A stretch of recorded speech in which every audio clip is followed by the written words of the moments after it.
ਸਤਿ ਸ਼੍ਰੀ ਅਕਾਲ ਜੀ ਸਾਰਿਆਂ ਨੂੰ ਫਤਿਹ.com ਤੇ ਤੁਹਾਡਾ ਸਵਾਗਤ ਹੈ। ਸੋ ਕਰੰਟ ਅਫੇਅਰਸ 2024 ਦੇ ਮੌਕ ਟੈਸਟ 5 ਦੇ ਅੱਜ ਆਪਾਂ ਸੋਲੂਸ਼ਨਸ ਡਿਸਕਸ ਕਰਾਂਗੇ। ਸੋ ਇਸ ਤੋਂ ਬਾਅਦ ਜਿਹੜਾ ਮੌਕ ਟੈਸਟ 6 ਹੋਊਗਾ, ਸੋ ਮੌਕ ਟੈਸਟ 6 ਦੇ ਵਿੱਚ ਆਪਾਂ ਸਤੰਬਰ ਦੇ ਜਿਹੜੇ MCQs ਆ ਉਹ ਡਿਸਕਸ ਕਰਾਂਗੇ ਥਰੂ ਮੌਕ ਟੈਸਟ। ਇੱਕ ਚੀਜ਼ ਹੋਰ ਮੈਂ ਤੁਹਾਨੂੰ ਦੱਸ ਦਵਾਂ ਕਿ ਮੌਕ ਟੈਸਟ ਦਾ ਮਤਲਬ ਇਹ ਨਹੀਂ ਹੁੰਦਾ ਕਿ ਤੁਸੀਂ ਸਿਰਫ ਇਹੀ ਕੁਐਸਚਨਸ ਯਾਦ ਕਰਕੇ ਜਾਣੇ ਆ। ਮੌਕ ਟੈਸਟ ਦਾ ਮਤਲਬ ਹੁੰਦਾ ਕਿ ਤੁਸੀਂ ਆਪਣੀ ਪ੍ਰੈਪਰੇਸ਼ਨ ਜਿਹੜੀ ਤੁਸੀਂ ਆਲਰੇਡੀ ਕਰ ਚੁੱਕੇ ਹੋ ਆਪਣੇ ਐਗਜ਼ਾਮਸ ਲਈ, ਉਹਦਾ ਐਨਾਲਿਸਿਸ ਕਰਨਾ ਹੁੰਦਾ ਹੈ ਕਿ ਤੁਹਾਡੀ ਪ੍ਰੈਪਰੇਸ਼ਨ ਤੁਸੀਂ ਕਿੱਥੇ ਸਟੈਂਡ ਕਰਦੇ ਪਏ ਆ। ਜੇ 40 ਜਾਂ 50 ਕੁਐਸਚਨਾਂ ਦਾ ਮੌਕ ਟੈਸਟ ਆ ਤੇ ਜੇ ਉਹਦੇ ਵਿੱਚੋਂ ਤੁਹਾਡੇ ਜਿਹੜੇ ਆ 45 ਪਲੱਸ ਆ ਰਹੇ ਆ, ਦੈਟ ਮੀਨਸ ਕਿ ਤੁਹਾਡੀ ਪ੍ਰੈਪਰੇਸ਼ਨ ਬਹੁਤ ਵਧੀਆ ਚੱਲਦੀ ਪਈ ਹੈ। ਅਗਰ ਤੁਹਾਡੇ 35 ਪਲੱਸ ਚੱਲਦੇ ਪਏ ਆ ਤੇ ਦੈਟ ਮੀਨਸ ਕਿ ਤੁਹਾਨੂੰ ਹਜੇ ਵੀ ਰਿਵੀਜ਼ਨਸ ਦੀ ਜ਼ਰੂਰਤ ਹੈਗੀ ਹੈ। ਤੇ ਜੇ 35 ਤੋਂ ਵੀ ਘੱਟ ਹੈ ਦੈਟ ਮੀਨਸ ਕਿ ਤੁਸੀਂ ਹਜੇ ਇੱਕ ਅੱਧੀ ਵਾਰੀ ਜਾਂ ਹਾਰਡਲੀ 2 ਵਾਰੀ ਜਿਹੜੇ ਆ ਕਰੰਟ ਅਫੇਅਰਸ ਪੜ੍ਹੇ ਆ। ਠੀਕ ਹੈ ਜੀ। ਸੋ ਇਸ ਤੋਂ ਬਾਅਦ ਜਿਹੜਾ ਵਾ ਸਤੰਬਰ ਦਾ ਅਗਲਾ ਪਰਸੋਂ ਮੈਂ ਪਾਵਾਂਗੀ ਮੌਕ ਟੈਸਟ 6 ਟੈਲੀਗ੍ਰਾਮ ਦੇ ਵਿੱਚ। ਠੀਕ ਆ, ਸਤੰਬਰ ਬੇਸਡ ਹੋਊਗਾ। ਸੋ ਉਦੋਂ ਤੱਕ ਜਿਹੜੇ ਤੁਸੀਂ ਆਪਣਾ ਸਤੰਬਰ ਦੀ ਪੂਰੀ ਰਿਵੀਜ਼ਨ ਕਰ ਲਿਓ ਤੇ ਫਿਰ ਉਸ ਤੋਂ ਬਾਅਦ ਤੁਸੀਂ ਮੌਕ ਟੈਸਟ ਜਿਹੜਾ ਸਤੰਬਰ ਦਾ ਲਗਾਇਓ, ਮੌਕ ਟੈਸਟ 6 ਜਿਹੜਾ ਹੋਊਗਾ, ਸੋ ਦੈਟ ਤੁਸੀਂ ਆਪਣਾ ਐਨਾਲਿਸਿਸ ਜਿਹੜਾ ਅੱਛੀ ਤਰ੍ਹਾਂ ਕਰ ਲਓ ਕਿ ਤੁਸੀਂ ਕਿੱਥੇ ਸਟੈਂਡ ਕਰਦੇ ਪਏ ਆ। ਸੋ 5 ਦਾ ਜਿਹੜਾ ਅੱਜ ਦਾ ਮੌਕ ਟੈਸਟ 5 ਦਾ ਜਿਹੜਾ ਪਹਿਲਾ ਕੁਐਸਚਨ ਹੈਗਾ, that is related to ਅਫਾਰ triangle, ਜਿਹਨੂੰ ਆਪਾਂ ਅਫਾਰ ਡਿਪਰੈਸ਼ਨ ਵੀ ਬੋਲਦੇ ਆ। ਸੋ ਇਹ ਅਫਾਰ ਟਰਾਈਐਂਗਲ ਜਾਂ ਅਫਾਰ ਡਿਪਰੈਸ਼ਨ ਜਿਹੜਾ ਆ ਇਹ ਹੈਗਾ ਆ ਅਫਰੀਕਾ ਦੇ ਵਿੱਚ। ਠੀਕ ਹੈ। ਸੋ ਇਹ ਬੇਸਿਕਲੀ ਕਹਿੰਦੇ ਕਿ ਇਤੋਂ ਮਤਲਬ 5 ਤੋਂ 10 ਮਿਲੀਅਨ ਸਾਲ ਪਹਿਲਾਂ ਇੱਥੇ ਕੋਈ ਓਸ਼ਨ ਜਿਹੜਾ ਬਣ ਚੁੱਕਾ ਹੈ। ਬੇਸਿਕਲੀ ਹਾਰਨ ਆਫ ਅਫਰੀਕਾ ਜਿਹੜਾ ਆ, ਠੀਕ ਹੈ, ਹਾਰਨ ਆਫ ਅਫਰੀਕਾ ਅਗਰ ਤੁਸੀਂ ਮੈਪ ਅੱਛੀ ਤਰ੍ਹਾਂ ਪੜ੍ਹੇ ਹੈ ਤੇ ਤੁਹਾਨੂੰ ਪਤਾ ਹੋਊਗਾ ਜਿਹੜਾ ਇਥੋਪੀਆ ਸਮਾਲੀਆ ਵਾਲੀ ਜਗ੍ਹਾ ਆ, ਸੋ ਇੱਥੇ ਇਹ ਪੋਟੈਂਸ਼ੀਅਲ ਓਸ਼ਨ ਜਿਹੜਾ ਆ ਅਫਾਰ ਟਰਾਈਐਂਗਲ ਜਿਹਨੂੰ ਆਪਾਂ ਕਹਿ ਦਿੰਦੇ ਆ, ਸੋ ਲੋਕੇਟਡ ਆ। ਸੋ ਬੇਸਿਕਲੀ ਜਿਹੜਾ ਹਾਰਨ ਆਫ ਅਫਰੀਕਾ ਆ, ਇੱਥੇ ਇਹਨੂੰ ਟਰਾਈਐਂਗਲ ਕਿਉਂ ਕਹਿੰਦੇ ਆ? ਕਿਉਂਕਿ ਇੱਥੇ 3 ਟੈਕਟੋਨਿਕ ਪਲੇਟਸ ਜਿਹੜੀਆਂ ਨੇ ਉਹ ਕਨਵਰਜ ਕਰਦੀਆਂ ਪਈਆਂ ਨੇ। ਕਿਹੜੀ? ਇੱਕ ਹੈਗੀ ਹੈ ਨੂਬੀਅਨ ਪਲੇਟ, ਠੀਕ ਹੈ, ਇੱਕ ਹੈਗੀ ਹੈ ਸੋਮਾਲੀ ਪਲੇਟ ਤੇ ਤੀਸਰੀ ਹੈਗੀ ਹੈ ਅਰੇਬੀਅਨ ਪਲੇਟ। ਦੇਖੋ ਜਿਹੜੀ ਆਪਣੀ ਅਰਥ ਦੀ ਆਊਟਰ ਕਰਸਟ ਆ, ਦੈਟ ਇਜ਼ ਲਿਥੋਸਫੇਅਰ ਜਿਹਨੂੰ ਆਪਾਂ ਕਹਿੰਦੇ ਆ। ਸੋ ਆਪਾਂ ਨੂੰ ਪਤਾ ਹੈ ਕਿ ਇਹ ਬਿਗ ਔਰ ਸਮਾਲ ਰੌਕ ਪੀਸਿਸ ਦੇ ਵਿੱਚ ਡਿਵਾਈਡਡ ਆ, ਜਿਨ੍ਹਾਂ ਨੂੰ ਆਪਾਂ ਪਲੇਟਸ ਬੋਲਦੇ ਆ। ਵਰਲਡ ਦੇ ਵਿੱਚ ਮਤਲਬ ਪੂਰੇ ਅਰਥ ਦੇ ਵਿੱਚ 7 ਜਿਹੜੀਆਂ ਨੇ ਮੇਜਰ ਪਲੇਟਸ ਨੇ, ਜਿਹਦੇ ਵਿੱਚੋਂ ਇੰਡੋ ਆਸਟ੍ਰੇਲੀਅਨ ਪਲੇਟ ਹੋ ਗਈ, ਨਾਰਥ ਅਮਰੀਕਾ ਪਲੇਟ ਹੋ ਗਈ, ਸਾਊਥ ਅਮਰੀਕਾ ਪਲੇਟ ਹੋ ਗਈ, ਠੀਕ ਹੈ, ਸੋ ਯੂਰੋਪੀਅਨ ਪਲੇਟ ਹੋ ਗਈ, ਅੰਟਾਰਕਟਿਕ ਪਲੇਟ ਹੋ ਗਈ। ਲੇਕਿਨ ਮੋਰ ਦੈਨ 60 ਇਹੋ ਜਿਹੀਆਂ ਪਲੇਟਸ ਨੇ ਜਿਨ੍ਹਾਂ ਨੂੰ ਆਪਾਂ ਮਾਈਨਰ ਪਲੇਟਸ ਕਹਿੰਦੇ ਆ, ਜਿੱਦਾਂ ਨੂਬੀਆ ਪਲੇਟ ਆ, ਸੋਮਾਲੀ ਪਲੇਟ ਆ, ਅਰੇਬੀਅਨ ਪਲੇਟ ਹੈ। ਸੋ ਅਫਾਰ ਟਰਾਈਐਂਗਲ ਬੇਸਿਕਲੀ ਉਹ ਰੀਜਨ ਆ ਜਿੱਥੇ ਤਿੰਨੇ ਪਲੇਟਸ ਆ ਕੇ ਜਿਹੜੀਆਂ ਨੇ ਕਨਵਰਜ ਹੁੰਦੀਆਂ ਨੇ। ਠੀਕ ਹੈ। ਸੋ ਇਸ ਤੋਂ ਇਲਾਵਾ ਇਹ ਜਿਹੜਾ ਅਫਾਰ ਟਰਾਈਐਂਗਲ ਆ, ਇਹ ਈਸਟ ਅਫਰੀਕਨ ਰਿਫਟ ਸਿਸਟਮ ਦਾ ਵੀ ਪਾਰਟ ਆ। ਠੀਕ ਹੈ, ਈਸਟ ਅਫਰੀਕਨ ਰਿਫਟ ਸਿਸਟਮ। ਰਿਫਟਿੰਗ ਕੀ ਹੁੰਦੀ ਆ? ਰਿਫਟਿੰਗ ਮੀਨਸ ਕਿ ਜਦੋਂ ਲਿਥੋਸਫੇਅਰ ਜਿਹੜੀ ਹੈ ਥਿਨ ਹੋ ਜਾਂਦੀ ਹੈ, ਐਂਡ ਥਿਨ ਹੋਣ ਦੇ ਕਰਕੇ ਜਿਹੜੀ ਹੈ ਡਿਵਰਜੈਂਸ ਹੁੰਦੀ ਹੈ, ਐਂਡ ਡਿਵਰਜੈਂਸ ਦੇ ਕਰਕੇ ਜਿਹੜਾ ਰਿਫਟ ਵੈਲੀ ਬਣ ਜਾਂਦੀ ਹੈ। ਰਾਈਟ। ਸੈਕਿੰਡ ਕੁਐਸਚਨ ਹੈਗਾ ਆਈਡੈਂਟੀਫਾਈ ਇਨਕਰੈਕਟ ਮੈਚ ਪੇਅਰ। ਸੋ ਅੱਜ ਕੱਲ੍ਹ ਸਸਟੇਨੇਬਲ ਡਿਵੈਲਪਮੈਂਟ ਗੋਲਸ ਨੂੰ ਲੈ ਕੇ ਬਹੁਤ ਜ਼ਿਆਦਾ ਕੁਐਸਚਨ ਜਿਹੜੇ ਪੁੱਛੇ ਜਾ ਰਹੇ ਆ। ਸੋ ਜਿੰਨੇ ਵੀ 17 ਸਸਟੇਨੇਬਲ ਡਿਵੈਲਪਮੈਂਟ ਗੋਲਸ ਆ, ਤੁਹਾਨੂੰ ਰੱਟੇ ਹੋਣੇ ਚਾਹੀਦੇ ਆ। ਠੀਕ ਹੈ, ਰੱਟੇ ਹੋਣ ਦਾ ਮਤਲਬ ਕਿ ਇਹਨੂੰ ਘੱਟੋ ਘੱਟ 10 ਵਾਰੀ ਤੁਸੀਂ ਪੜ੍ਹਨਾ ਆ। ਸੋ ਇਹਦੇ ਵਿੱਚ ਵੀ ਮੈਂ ਤੁਹਾਨੂੰ ਸਾਰੇ ਹੀ ਜਿਹੜੇ ਸਸਟੇਨੇਬਲ ਗੋਲਸ ਨੇ ਉਹ ਕਰਾ ਦਿੰਨੀ ਆ, ਤਾਂ ਕਿ ਤੁਸੀਂ ਨਾਲ ਹੀ ਇਹਨਾਂ ਨੂੰ ਜਿਹੜਾ ਹੈ ਲਿਖ ਲਓ। ਸੋ ਪਹਿਲਾਂ ਆਪਾਂ ਕੁਐਸਚਨ ਸੋਲਵ ਕਰ ਲੈਂਦੇ ਆ। ਸਸਟੇਨੇਬਲ ਡਿਵੈਲਪਮੈਂਟ ਗੋਲ 6 ਪਾਵਰਟੀ ਲਿਖਿਆ ਹੈ, 12 ਹੈਗਾ responsible consumption and production, 13 climate action, 15 life on land. So ਇਹਦੇ ਵਿੱਚ ਤੁਹਾਡਾ ਜਿਹੜਾ ਫਸਟ ਆਪਸ਼ਨ ਆ ਇਹ ਆਊਗਾ ਇਨਕਰੈਕਟ ਹੈ ਜੋ। ਠੀਕ ਹੈ। ਸਸਟੇਨੇਬਲ ਡਿਵੈਲਪਮੈਂਟ ਗੋਲ 6 ਜਿਹੜਾ ਆ, it is related to clean water and sanitation. Clean water and sanitation. ਜਦਕਿ ਪਾਵਰਟੀ ਦੀ ਗੱਲ ਕਰੀਏ ਤੇ ਪਾਵਰਟੀ ਦਾ ਜਿਹੜਾ ਹੈਗਾ ਸਸਟੇਨੇਬਲ ਡਿਵੈਲਪਮੈਂਟ ਗੋਲ ਉਹ ਹੈਗਾ ਆ ਫਸਟ। ਠੀਕ ਹੈ, ਦੈਟ ਇਜ਼ ਨੋ ਪਾਵਰਟੀ। ਮੈਂ ਤੁਹਾਨੂੰ ਸਾਰੇ ਲਿਖਾ ਦਿੰਨੀ ਆ। ਸੋ ਫਸਟ ਹੈਗਾ ਆ ਨੋ ਪਾਵਰਟੀ। ਉਸ ਤੋਂ ਬਾਅਦ ਲਿਖੋ ਸੈਕਿੰਡ ਵਾਲਾ ਹੈਗਾ that is zero hunger. Second one is zero hunger. ਠੀਕ ਹੈ। ਥਰਡ ਵਨ ਹੈਗਾ ਆ ਗੁੱਡ ਹੈਲਥ ਐਂਡ ਵੈਲਬੀਂਗ, ਜਾਂ ਸਿੰਪਲੀ ਹੈਲਥ ਲਿਖ ਲਓ, ਹੈਲਥ ਐਂਡ ਵੈਲਬੀਂਗ। ਫੋਰਥ ਵਨ ਲਿਖੋ quality education. Fifth one is gender equality. ਠੀਕ ਹੈ। ਉਸ ਤੋਂ ਬਾਅਦ ਲਿਖੋ 6th ਹੋ ਗਿਆ ਜੈਂਡਰ ਇਕੁਐਲਿਟੀ। 7th ਲਿਖੋ affordable and clean energy. 7th is affordable and simply ਜਾਂ ਕਲੀਨ ਐਨਰਜੀ ਹੀ ਲਿਖ ਲਓ, ਕਲੀਨ ਐਨਰਜੀ। 8th ਵਨ ਹੈਗਾ decent work and economic growth. So ਮੈਂ ਕਿਉਂ ਲਿਖਾ ਰਹੀ ਹਾਂ? ਕਿਉਂਕਿ ਬਹੁਤ ਸਾਰੇ ਰੀਸੈਂਟ ਐਗਜ਼ਾਮਸ ਦੇ ਵਿੱਚ ਇਹਨਾਂ ਦੇ ਬਾਰੇ ਜਿਹੜਾ ਆ ਪੁੱਛਿਆ ਗਿਆ ਆ। ਠੀਕ ਹੈ। Decent work and economic growth is 8th goal. ਉਸ ਤੋਂ ਬਾਅਦ 9th गोल जिहड़ा हैगा आ that is industry innovation and infrastructure. Industry ही याद रख लियो कल्ला सिंपली भावें, बट नाल पूरा लिखना तो लिख लो industry innovation and infrastructure. 10th हैगा रिड्यूस्ड इनइक्वालिटीज, रिड्यूस्ड इनइक्वालिटीज, ठीक है। 11th हैगा sustainable cities, sustainable cities. 12th वाला तुहाडा इत्थे लिखिया होया है responsible consumption and production. 13th वाला भी तुहाडा इत्थे लिखिया होया है क्लाइमेट एक्शन। 14th हैगा life below water, life below water. 15th वाला भी तुहाडा इत्थे लिखिया होया है लाइफ ऑन लैंड, ठीक है। उस तो बाद रह गया तुहाडा 16th ते 17th। 16th जिहड़ा हैगा तुहाडा लिखो 16th one is peace justice and, simply peace and justice भी याद रख सकते हो, एंड स्ट्रॉन्ग इंस्टीट्यूशनस, बट जे कल्ला स्ट्रॉन्ग इंस्टीट्यूशनस आ जाए, ठीक है, यू शुड नो के गोल नंबर 16th है। तो 17th बहुत ईजी है याद रखना, that is partnership for the goals. Last हैगा आ गोल, तो पार्टनरशिप फॉर गोल्स ਇਹਦਾ ਸਸਟੇਨੇਬਲ ਡਿਵੈਲਪਮੈਂਟ ਗੋਲ ਨੰਬਰ 17 ਹੈ, ਠੀਕ ਹੈ। ਸੋ ਇਹ ਸਾਰੇ 17 ਦੇ 17 ਗੋਲਸ ਮੈਂ ਤੁਹਾਨੂੰ ਲਿਖਾਤੇ ਆ। ਸੋ ਇਹਨਾਂ ਨੂੰ ਮਤਲਬ ਪੇਪਰ ਤੋਂ ਪਹਿਲਾਂ ਤੁਸੀਂ ਪੜ੍ਹ ਲਿਓ ਅੱਛੀ ਤਰ੍ਹਾਂ। ਦੈਨ ਨੈਕਸਟ ਕੁਐਸਚਨ ਹੈਗਾ ਆ consider the following statements and identify correct one. ਆਪਾਂ ਜਿਹੜੀ ਹੈ ਸਟੇਟਮੈਂਟ ਇਹਦੇ ਵਿੱਚ ਆਇਡੈਂਟੀਫਾਈ ਕਰਨੀ ਹੈ। ਇਹ 'ਚ ਕੁਐਸਚਨ 'ਚ ਨਾ ਇੱਕ ਥਰਡ ਜਿਹੜਾ ਪੁਆਇੰਟ ਹੈ ਇਹਦੇ ਵਿੱਚ ਇੱਕ ਚੀਜ਼ ਮਿਸ ਹੋ ਗਈ ਲਿਖਣੀ। ਇੱਥੇ ਲਿਖਣਾ ਸੀ ਹੈਡਕੁਆਟਰਸ ਆਫ IAEA, ठीक है। सो इनू लिख लियो। सो फर्स्ट क्वेश्चन है रीसेंटली वर्ड फर्स्ट स्टेटमेंट हैगी recently world the first ever जी न्यूक्लीयर एनर्जी समिट आ वो ब्रिसल्स बेल्जियम दे विच होई आ। सैकेंड है कि किन्ने ऑर्गेनाइज की, एक ऑर्गेनाइज की jointly international atomic energy agency ने ते बेल्जियम ने न्यूक्लीयर एनर्जी नू प्रमोट करने वास्ते, ते हैडकुआटर्स ये कित्थे ने। सो ये जोड़ा फर्स्ट ते सैकेंड स्टेटमेंट बिल्कुल करैक्ट है कि ब्रिसल्स बेल्जियम च होई है, ते बेल्जियम ने ते IAEA ने जॉइंटली इनू ऑर्गेनाइज किया आ। बट थर्ड स्टेटमेंट ਜਿਹੜੀ ਇਨਕਰੈਕਟ ਹੈ, ਇਹਦੇ ਹੈਡਕੁਆਟਰਸ ਜਨੀਵਾ ਸਵਿਟਜ਼ਰਲੈਂਡ ਦੇ ਵਿੱਚ ਨਹੀਂ ਹੈ, ਇਹਦੇ ਹੈਡਕੁਆਟਰਸ ਜਿਹੜੇ ਨੇ ਉਹ ਹੈਗੇ ਨੇ ਵਿਆਨਾ ਆਸਟਰੀਆ ਦੇ ਵਿੱਚ, ਠੀਕ ਹੈ। ਇੰਟਰਨੈਸ਼ਨਲ ਐਟੋਮਿਕ ਐਨਰਜੀ ਏਜੰਸੀ, ਜਿੰਨੇ ਵੀ ਐਟੋਮਿਕ ਐਨਰਜੀ ਨਾਲ ਰਿਲੇਟਡ ਇੰਸਟੀਟਿਊਸ਼ਨਸ ਨੇ ਮੈਕਸਿਮਮ ਉਹਨਾਂ ਦੀ ਜਿਹੜੇ ਹੈਡਕੁਆਟਰਸ ਨੇ ਵਿਆਨਾ ਆਸਟਰੀਆ ਦੇ ਵਿੱਚ ਹੀ ਨੇ। ਸੋ ਕਰੈਕਟ ਸਟੇਟਮੈਂਟ ਇਹਦੇ ਵਿੱਚ ਆਏਗੀ 1 and 2। So the option is B। Next ਜਿਹੜਾ ਆ ਇਹ ਆਪਾਂ ਲਾਸਟ ਕਰੰਟ ਅਫੇਅਰਸ ਡਿਸਕਸ ਵੀ ਕੀਤਾ ਸੀ ਔਰ ਮੈਂ ਤੁਹਾਨੂੰ ਕਰਾ ਵੀ ਦਿੱਤਾ ਸੀ ਉਦੋਂ। ਸੋ ਕਰੈਕਟ ਮੈਚ ਪੇਅਰ ਇਹਦੇ ਵਿੱਚ ਆਇਡੈਂਟੀਫਾਈ ਕਰਨਾ ਆ। ਸੋ ਸਾਰੇ ਹੀ ਮੈਚ ਪੇਅਰ ਸਹੀ ਨੇ। ਇੰਟਰਨੈਸ਼ਨਲ ਈਅਰ ਆਫ ਮਿਲਟਸ ਜਿਹੜਾ 2023 ਨੂੰ UN ਨੇ ਸੈਲੀਬ੍ਰੇਟ ਕੀਤਾ ਆ। 2024 ਕੈਮਲਟਸ ਤੇ 2025 ਦਾ ਜਿਹੜਾ ਈਅਰ ਹੋਏਗਾ ਕੁਆਂਟਮ ਸਾਇੰਸ ਐਂਡ ਟੈਕਨੋਲੋਜੀ ਦਾ ਹੋਊਗਾ। ਸੋ ਦਾ ਆਪਸ਼ਨ ਇਜ਼ D। Next है recently which state has taken a lead in having the highest number of GI tags। So GI tags ਜਾਂ GI certificate certified products ਜਿਹੜੇ ਨੇ ਸਭ ਤੋਂ ਜ਼ਿਆਦਾ ਉੱਤਰ ਪ੍ਰਦੇਸ਼ ਦੇ ਵਿੱਚ ਨੇ ਅੱਜ ਦੀ ਡੇਟ ਤੱਕ ਵੀ, ਠੀਕ ਹੈ। so far ਉੱਤਰ ਪ੍ਰਦੇਸ਼ ਦੇ ਕੋਲ 75 GI tags ਨੇ, followed by ਤਮਿਲਨਾਡੂ। ਤਮਿਲਨਾਡੂ ਕੋਲ 58 GI tags ਨੇ, ਠੀਕ ਹੈ ਜੀ। नेक्स्ट आ what is the name of India's first artificial intelligence based film. So artificial intelligence based India की जी पहली फिल्म होएगी उसका नाम है ईरा। नैक्सट आ recently news Asola Bhatti. So बहुत बारी न्यूज़ के आती है Asola Bhatti wild life sanctuary. So it is located in Delhi. So the option is A। ਨੈਕਸਟ ਆ ਹੁਣ ਆ ਦੇਖੋ ਇਹ ਵਾਈਕਮ ਸੱਤਿਆਗ੍ਰਹਿ ਆ। ਸੋ ਇਹ ਨਿਊਜ਼ ਦੇ ਵਿੱਚ ਕਿਉਂ ਦਾ ਹੈਗਾ, ਤੇ ਕੁਐਸਚਨ ਹਿਸਟਰੀ ਦਾ ਆ। ਲੇਕਿਨ ਨਿਊਜ਼ ਦੇ ਵਿੱਚ ਜਦੋਂ ਵੀ ਕਿਸੇ ਵੀ ਇਹੋ ਜਿਹੇ ਈਵੈਂਟ ਦੀ ਕੋਈ ਐਨਵਰਸਰੀ ਹੋਵੇ, ਠੀਕ ਹੈ, ਜਾਂ ਕੋਈ ਮਤਲਬ ਐਵੇਂ ਦੀ ਡੇਟ ਆਈ ਹੋਵੇ ਦੁਬਾਰਾ ਰਿਪੀਟ ਹੋਈ ਹੋਵੇ, ਸੋ ਹਿਸਟਰੀ ਦਾ ਜਿਹੜਾ ਇੰਸੀਡੈਂਟ ਉਹ ਸਾਡਾ ਕਰੰਟ ਅਫੇਅਰ ਦਾ ਪਾਰਟ ਵੀ ਬਣ ਜਾਂਦਾ ਹੈ, ਠੀਕ ਹੈ। ਸੋ ਇਸ ਤਰ੍ਹਾਂ ਦੇ ਜਿਹੜੇ ਕੁਐਸਚਨਸ ਹੁੰਦੇ ਉਹਨਾਂ ਨੂੰ ਵੀ ਧਿਆਨ ਨਾਲ ਆਪਾਂ ਨਾਲ ਹੀ ਕਵਰ ਕਰਨਾ ਆ। ਸੋ ਵਾਈਕਮ ਸੱਤਿਆਗ੍ਰਹਿ ਜਿਹੜਾ ਆ ਇਹ ਲੋਅਰ ਕਾਸਟ ਹਿੰਦੂਜ਼ ਨੂੰ ਜਿਹੜਾ ਆ ਮਤਲਬ ਨਹੀਂ ਸੀ ਐਂਟਰੀ, ਇੱਕ ਟੈਂਪਲ ਐਂਟਰੀ ਮੂਵਮੈਂਟ ਆ ਬੇਸਿਕਲੀ ਵਾਈਕਮ ਟੈਂਪਲ ਦੇ ਵਿੱਚ। ਸੋ ਇਹ ਬੇਸਿਕਲੀ ਕੀ ਸੀਗਾ ਕਿ ਜਿਹੜੇ ਲੋਅਰ ਕਾਸਟ ਹਿੰਦੂ ਸੀਗੇ ਉਹਨਾਂ ਨੂੰ ਕਿਹਾ ਜਾਂਦਾ ਸੀਗਾ ਕਿ ਤੁਸੀਂ ਟੈਂਪਲ ਦੇ ਅੰਦਰ ਆ ਨਹੀਂ ਸਕਦੇ। So it was against the exclusions of those lower caste Hindus, ਠੀਕ ਹੈ। ਇਸ ਤੋਂ ਇਲਾਵਾ ਇਸ ਮਤਲਬ ਇਸ਼ੂ ਨੂੰ ਜਾਂ ਇਸ ਆਪਣਾ ਕਿ ਮਤਲਬ ਟੈਂਪਲ ਦੇ ਵਿੱਚ ਨਹੀਂ ਆਉਣ ਦਿੰਦੇ, ਇਸ ਚੀਜ਼ ਨੂੰ ਹਾਈਲਾਈਟ ਕੀਤਾ ਸੀ ਇਜ਼ਾਵਾ ਲੀਡਰ TK ਮਾਧਵਨ ਨੇ 1917 ਦੇ ਵਿੱਚ ਆਪਣੇ ਪੇਪਰ ਦੇਸ਼ ਅਭਿਮਾਨੀ ਦੇ ਵਿੱਚ, ਠੀਕ ਹੈ। ਤੀਸਰਾ ਹੈਗਾ 1923 ਦੇ ਵਿੱਚ ਇੰਡੀਅਨ ਨੈਸ਼ਨਲ ਕਾਂਗਰਸ ਸੈਸ਼ਨ ਜਿਹੜਾ ਕਾਕੀਨਾਡਾ ਕੇਰਲਾ ਦੇ ਵਿੱਚ ਹੋਇਆ ਸੀਗਾ। ਉਹਦੇ ਵਿੱਚ ਜਿਹੜੀ ਕੇਰਲ ਪ੍ਰੋਵਿੰਸ਼ੀਅਲ ਕਾਂਗਰਸ ਕਮੇਟੀ ਸੀਗੀ ਉਹਨੇ ਇੱਕ ਐਂਟੀ ਅਨਟੱਚੇਬਿਲਿਟੀ ਕੌਜ਼ ਦੇ ਨੂੰ ਪ੍ਰਾਇਓਰਟਾਈਜ਼ ਕਰਨ ਵਾਸਤੇ ਜਿਹੜਾ ਰੈਜ਼ੋਲੂਸ਼ਨ ਆ ਪਾਸ ਕੀਤਾ ਸੀਗਾ।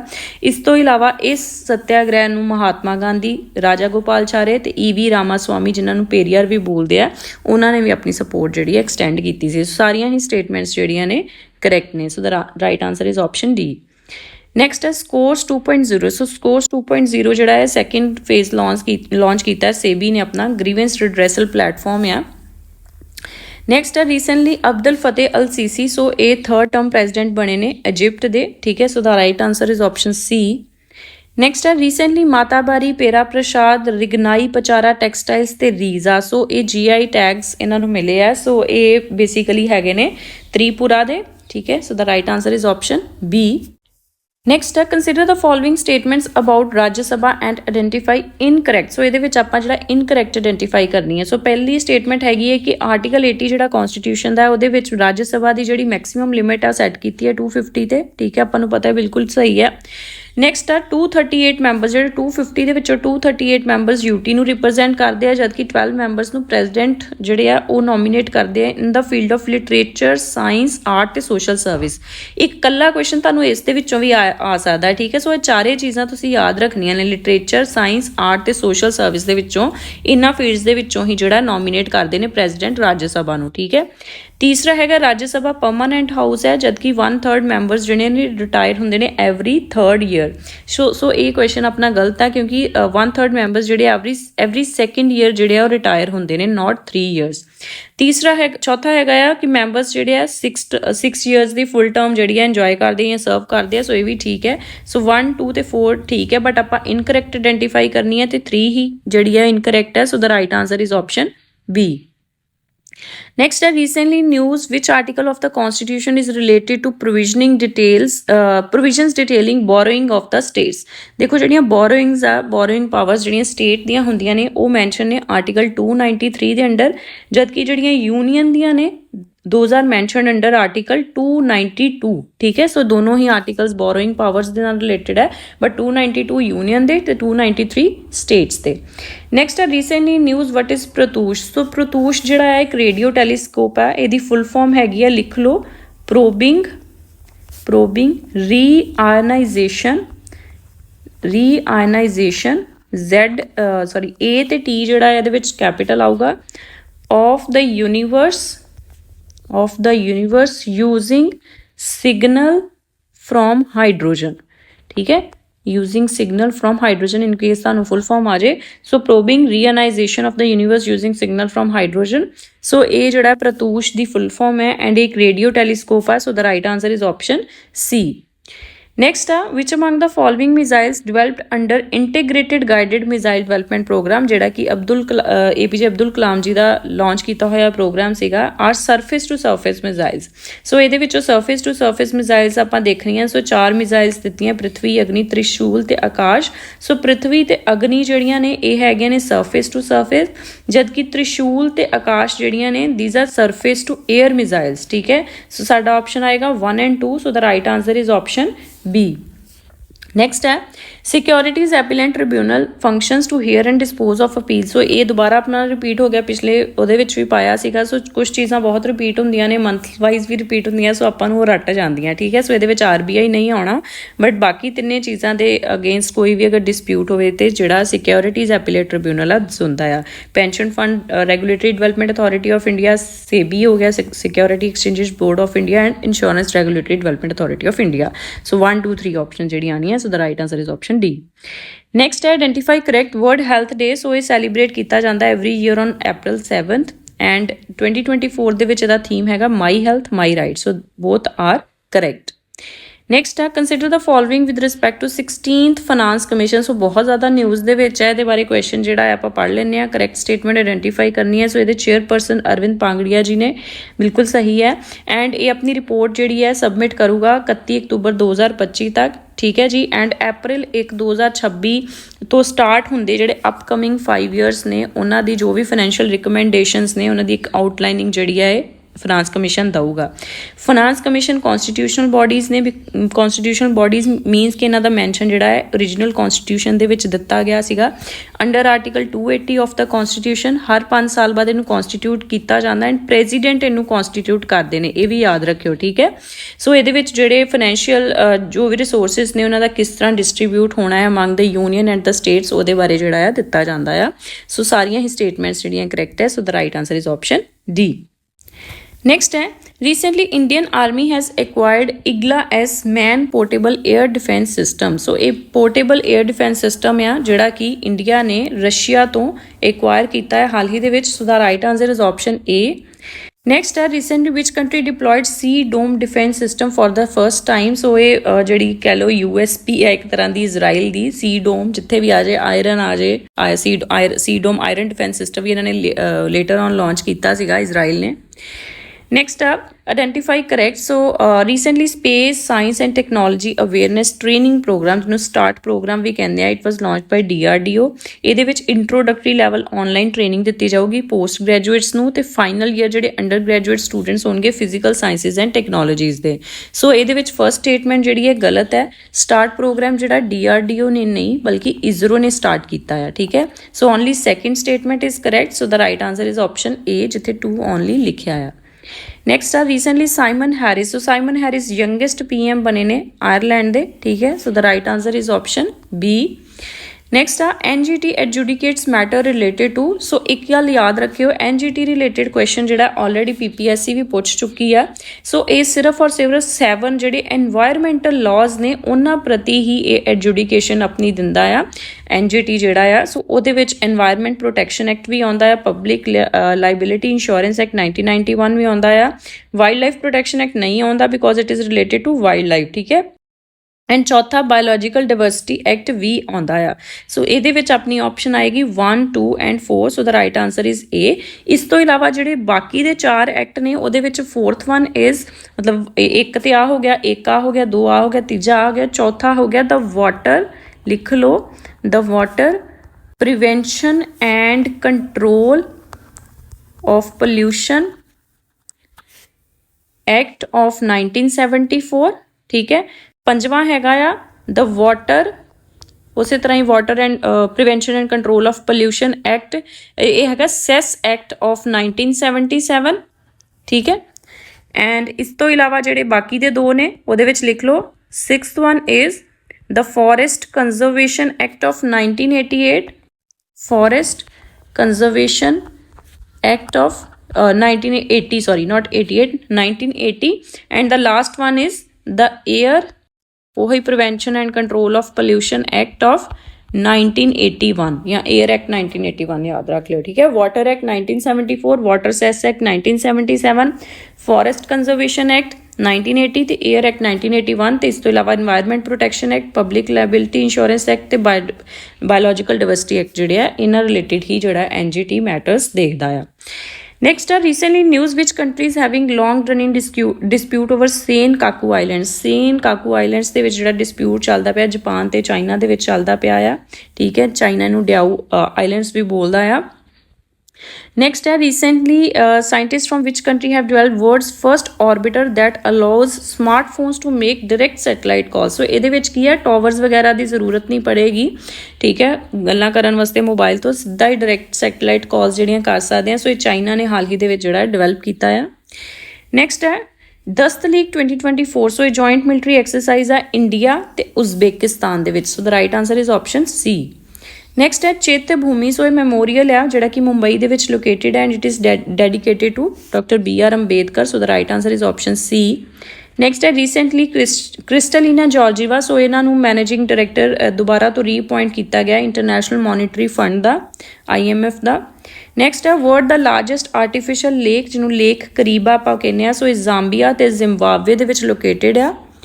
ਨੈਕਸਟ ਆ which among the following persons have been named to Times 100 most influential people of 2024 list. ਸੋ ਇਹਦੇ ਵਿੱਚ ਆਲੀਆ ਭੱਟ, ਅਜੇ ਬੰਗਾ, ਸਤਿਆ ਨਡੇਲਾ, ਸਾਕਸ਼ੀ ਮਲਿਕ ਇਹਨਾਂ ਸਾਰਿਆਂ ਨੂੰ ਐਡ ਕੀਤਾ ਗਿਆ ਆ ਸਵਾਏ ਗੌਤਮ ਅਡਾਨੀ ਦੇ. So the right answer is option 1, 2, 3 and 4. So ਇਹਦੇ ਵਿੱਚ ਤੁਹਾਡਾ ਆਏਗਾ ਸੈਕਿੰਡ B1. ਠੀਕ ਹੈ, ਨੈਕਸਟ ਆ ਦੁਰਗਾ 2 ਡਾਇਰੈਕਸ਼ਨਲੀ ਅਨਰਿਸਟ੍ਰਿਕਟਡ ਰੇ ਗਨ ਐਰੇ. ਸੋ ਇਹ DRDO ਜਿਹੜਾ ਆ ਇਹ ਡਿਵੈਲਪ ਕਰ ਰਿਹਾ ਆ. ਨੈਕਸਟ ਹੈ identify correct about national investment and infrastructure fund. So ਇਹ ਇੰਡੀਆ ਦਾ ਸੋਵਰਨ ਪਹਿਲਾ ਸੋਵਰਨ ਵੈਲਥ ਫੰਡ ਆ ਜਿਹੜਾ ਕਿ ਗਵਰਨਮੈਂਟ ਆਫ ਇੰਡੀਆ ਨੇ 2015 ਦੇ ਵਿੱਚ ਨੂੰ ਡਿਵੈਲਪ ਕੀਤਾ ਸੀਗਾ। ਇਹਦੇ ਵਿੱਚ ਇੰਡੀਆ ਦੇ ਜਿਹੜੇ ਸ਼ੇਅਰ ਆ, ਦੇਖੋ ਇਨਵੈਸਟਮੈਂਟ ਐਂਡ ਇਨਫਰਾਸਟਰਕਚਰ ਫੰਡ ਆ ਜਿਹਦੇ ਵਿੱਚ ਇੰਡੀਆ ਦੇ ਸ਼ੇਅਰ ਜਿਹੜੇ ਆ ਦੈਟ 49%, ਠੀਕ ਹੈ 51% ਨਹੀਂ ਹੈ, 49% ਨੇ। ਸੋ ਇਹ ਸਟੇਟਮੈਂਟ ਆਪਣੀ ਇਨਕਰੈਕਟ ਹੋ ਗਈ। ਸੈਕਿੰਡ ਹੈ ਕਿ ਇਹਨੂੰ ਇੱਕ as alternative investment fund establish ਕੀਤਾ ਗਿਆ ਆ ਜਿਹੜਾ ਕਿ ਸੇਬੀ ਰਜਿਸਟਰਡ ਫੰਡ ਆ ਜੋ ਕਿ ਬਿਲਕੁਲ ਸਹੀ ਹੈ। ਐਂਡ ਇਹਦੀ ਗਵਰਨਿੰਗ ਕਾਉਂਸਲ ਦੇ ਚੇਅਰਮੈਨ ਨੇ ਫਾਈਨਾਂਸ ਮਿਨਿਸਟਰ ਜੋ ਕਿ ਸਹੀ ਹੈ। So 2 and 3 option are correct. So the right answer is option C. Next ਆ ਸੋ ਇਹ ਕੁਛ ਆਪਣਾ ਅੰਦੋਲਨ ਨੇ, ਠੀਕ ਹੈ, ਐਂਡ ਉਹਨਾਂ ਦੇ ਈਅਰ ਤੇ ਉਹਨਾਂ ਦਾ ਆਪਾਂ ਦੇਖਣਾ ਹੈ ਕਿ ਕਿਹੜਾ ਸਹੀ ਹੈ ਕਿਹੜਾ ਗਲਤ ਹੈ। ਸੋ ਨਰਮਦਾ ਬਚਾਓ ਅੰਦੋਲਨ 1985 ਦੇ ਵਿੱਚ ਹੋਇਆ ਸੀ ਜਿਹੜਾ ਮੇਧਾ ਪਾਟਕਰ ਵੱਲੋਂ ਇਹਨੂੰ ਲੀਡ ਕੀਤਾ ਗਿਆ ਸੀ against the construction of large dam on river Narmada. Then Appiko movement ਜਿਹੜੀ ਇੰਸਪਾਇਰ ਹੋਈ ਸੀ ਚਿਪਕੋ ਮੂਵਮੈਂਟ। ਸੋ ਕਰਨਾਟਕਾ ਦੇ ਵੈਸਟਰਨ ਘਾਟਸ ਦੇ ਵਿੱਚ ਜਿਹਦੇ ਵਿੱਚ ਵਿਮਨ ਜਿਹੜੀਆਂ ਸੀਗੀਆਂ ਉਹਨਾਂ ਨੇ ਡਿਫੋਰੈਸਟੇਸ਼ਨ ਨੂੰ ਪ੍ਰੀਵੈਂਟ ਕਰਨ ਵਾਸਤੇ ਟਰੀਜ਼ ਨੂੰ ਜੱਫੀ ਮਾਰ ਲਈ ਸੀ। ਇਸੇ ਤਰ੍ਹਾਂ ਚਿਪਕੋ ਮੂਵਮੈਂਟ ਉੱਤਰਾਖੰਡ ਉੱਤਰ ਪ੍ਰਦੇਸ਼ ਪ੍ਰੈਜ਼ੈਂਟ ਡੇ ਜੋ ਉਦੋਂ ਉੱਤਰ ਪ੍ਰਦੇਸ਼ ਸੀਗਾ, ਪ੍ਰੈਜ਼ੈਂਟ ਡੇ ਉੱਤਰਾਖੰਡ ਦੇ ਵਿੱਚ ਮੋਲੀ ਡਿਸਟ੍ਰਿਕਟ ਦੇ ਵਿੱਚ ਸੇਮ ਇੰਸੀਡੈਂਟ ਹੋਇਆ ਸੀਗਾ under the leadership of Sundar Lal Bahuguna Gaura Devi et cetera. ਇਸ ਤੋਂ ਇਲਾਵਾ ਸਾਇਲੈਂਟ ਵੈਲੀ ਮੂਵਮੈਂਟ 1973 ਦੇ ਵਿੱਚ ਕੇਰਲਾ ਦੇ ਵਿੱਚ ਹੋਈ ਸੀਗੀ, ਠੀਕ ਹੈ, against the hydroelectric project. So rain forest ਨੂੰ ਪ੍ਰੋਟੈਕਟ ਕਰਨ ਵਾਸਤੇ ਹੋਈ ਸੀ। ਸਾਰੀਆਂ ਹੀ ਸਟੇਟਮੈਂਟਸ ਕਰੈਕਟ ਨੇ। So the right answer is option D. Next ਆ ਆਈਡੈਂਟੀਫਾਈ ਕਰੈਕਟ। ਸੋ ਇਹਦੇ ਵਿੱਚ ਵੀ ਆਪਾਂ ਕਰੈਕਟ ਆਈਡੈਂਟੀਫਾਈ ਕਰਨਾ ਹੈ। ਬ੍ਰਹਮੋਸ ਮਿਜ਼ਾਈਲਸ ਜਿਹੜੀਆਂ ਬ੍ਰਹਮੋਸ ਐਰੋਸਪੇਸ ਪ੍ਰਾਈਵੇਟ ਲਿਮਿਟਿਡ ਵੱਲੋਂ ਪ੍ਰੋਡਿਊਸ ਕੀਤੀਆਂ ਗਈਆਂ ਜੋ ਕਿ ਇੱਕ ਜੁਆਇੰਟ ਵੈਂਚਰ ਆ ਇੰਡੀਆ ਤੇ ਰਸ਼ੀਆ ਦੇ ਵਿੱਚ, ਠੀਕ ਹੈ। ਦੈਨ ਉਸ ਤੋਂ ਬਾਅਦ ਹੈਗਾ ਹੈ ਕਿ ਵੇਰੀਅਸ ਪਲੇਟਫਾਰਮਸ ਤੋਂ ਇਹਨੂੰ ਲਾਂਚ ਕੀਤਾ ਜਾ ਸਕਦਾ ਇੰਕਲੂਡਿੰਗ ਸਬਮਰੀਨ ਸ਼ਿਪਸ, ਏਅਰਕ੍ਰਾਫਟਸ, ਲੈਂਡ ਪਲੇਟਫਾਰਮਸ। ਇਹ ਵੀ ਸਹੀ ਹੈ। ਰੀਸੈਂਟਲੀ ਇੰਡੀਆ ਨੇ ਆਪਣਾ ਫਸਟ ਬੈਚ ਜਿਹੜਾ ਬ੍ਰਹਮੋਸ ਸੁਪਰ ਸੋਨਿਕ ਕਰੂਜ਼ ਮਿਜ਼ਾਈਲਸ ਦਾ ਆ ਇਹ ਸਾਊਥ ਕੋਰੀਆ ਨੂੰ ਦਿੱਤਾ ਹੈ। ਤਾਂ ਇਹ ਗਲਤ ਹੈ। ਸਾਊਥ ਕੋਰੀਆ ਨੂੰ ਨਹੀਂ, ਇੰਡੀਆ ਨੇ ਫਿਲੀਪਾਈਨਸ ਨੂੰ। ਐਂਡ ਰੀਸੈਂਟਲੀ ਇਹ ਕੁਐਸਚਨ ਜਿਹੜਾ ਉੱਦਾਂ ਹੀ ਸਿੰਗਲ ਵਨ ਲਾਈਨਰ ਦੇ ਵਿੱਚ ਆ ਵੀ ਚੁੱਕਾ ਹੈ ਕਿਸੇ ਪੇਪਰ ਦੇ ਵਿੱਚ, ਠੀਕ ਹੈ। ਸੋ ਇਹਦੇ ਵਿੱਚ ਪਹਿਲੀਆਂ 2 ਸਟੇਟਮੈਂਟਸ ਕਰੈਕਟ ਹੈ। So the right answer is option B. Next ਆ to commemorate the establishment of Panchayati Raj system in India। So national Panchayati Raj ਡੇ ਜਿਹੜਾ ਆ ਇਹ ਜਦੋਂ 24 ਅਪ੍ਰੈਲ 1993 ਨੂੰ ਜਿਹੜੀ 73rd ਅਮੈਂਡਮੈਂਟ ਜਿਹੜੀ ਕਿ ਐਗਜ਼ਿਸਟੈਂਸ ਦੇ ਵਿੱਚ ਆਈ ਸੀਗੀ ਰਿਲੇਟਡ ਟੂ ਪੰਚਾਇਤੀ ਰਾਜ 1992 ਦੀ amendment. So it came into being on effect on 24 ਅਪ੍ਰੈਲ 1993। ਸੋ ਇਸ ਦਿਨ ਨੂੰ ਨੈਸ਼ਨਲ ਪੰਚਾਇਤੀ ਰਾਜ ਡੇ ਵੱਲੋਂ ਮਨਾਇਆ ਜਾਂਦਾ ਹੈ। ਨੈਕਸਟ ਹੈ recently news Kalesar wildlife sanctuary. So ਇਹ ਲਾਰਜੈਸਟ ਵਾਈਲਡ ਲਾਈਫ ਸੈਂਚੁਰੀ ਹੈ ਜਿਹੜੀ ਕਿ ਹਰਿਆਣਾ ਦੇ ਵਿੱਚ ਲੋਕੇਟਡ ਆ।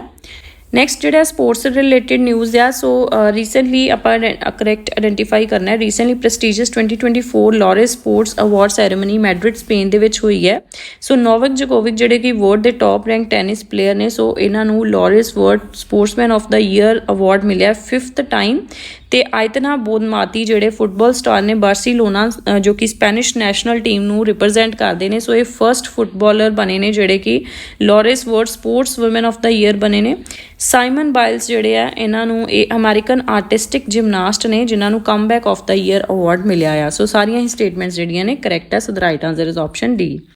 ਨੈਕਸਟ ਆ ਸੋ ਕਿਹੜੀ ਕੰਟਰੀ ਦੀ ਮਿਨਿਸਟਰੀ ਆਫ ਇਨਫੋਰਮੇਸ਼ਨ ਨੇ ਫਸਟ ਹਿੰਦੀ ਰੇਡੀਓ ਬ੍ਰੋਡਕਾਸਟ ਜਿਹੜਾ ਹੈ ਲਾਂਚ ਕੀਤਾ ਆ। ਸੋ ਇਹ ਹੈਗਾ Kuwait. So the right answer is option A. Next ਆ which among the following is not published by UN conference on trade and development. So UN conference on trade and development ਦੇ ਵਿੱਚੋਂ conference word ਜਿਹੜਾ ਅੱਜ ਦੀ date ਦੇ ਵਿੱਚ ਨਿਕਲ ਚੁੱਕਾ ਹੈ। ਸਿਰਫ UN ਟ੍ਰੇਡ ਐਂਡ ਡਿਵੈਲਪਮੈਂਟ ਹੀ ਰਹਿ ਗਿਆ ਆ। UN trade and development.